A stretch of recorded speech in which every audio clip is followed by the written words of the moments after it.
உலக அசால்ட்டு நமக்கு ஒன்றா இருக்கும். ஆலயத்துக்கு வர்றதுலேருந்து, செய்தி கேட்டு வெளியில் போனதுக்கு அப்புறத்துலேருந்து எல்லாமே போய்க்கலாம், பார்த்துக்கலாம், செஞ்சுக்கலாம், ஓகே, என்னமோ நம்ம ஃப்ரெண்டு மாதிரி, நம்ம என்ன சொன்னாலும் ஒரு அடிமை கிடைச்ச மாதிரி நமக்கு ஆண்டரை வச்சுட்டு இருக்கோம். அப்படி தானே?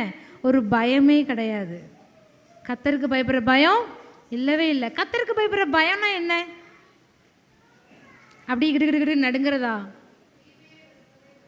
தீமையை வெறுப்பதே கர்த்தருக்கு பயப்படும் பயம். Very good. தீமையை வெறுப்பதே கர்த்தருக்கு பயப்படும் பயம். நீதிமொழிகள் 8ஆம் அதிகாரம் 13ஆம் வசனத்தில் இருக்கு.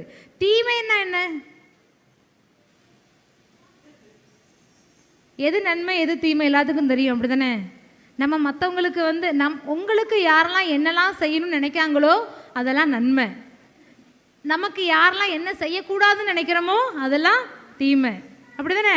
அப்போ நம்ம மற்றவங்களுக்கு என்னெல்லாம் செய்யணும், நமக்கு என்னெல்லாம் பிடிச்சிருக்கோ அதெல்லாம் செய்யணும். நமக்கு எதெல்லாம் பிடிக்காததெல்லாம் என்ன செய்யக்கூடாது? செய்யக்கூடாது. நமக்கு மற்றவங்க பிடிச்சாலும் பிடிக்காட்டாலும் முதல்ல என்ன செய்யணும்? நன்மையே செய்யணும். கர்த்தர் நன்மை செய்கிறவராகவே என்ன செஞ்சாரா?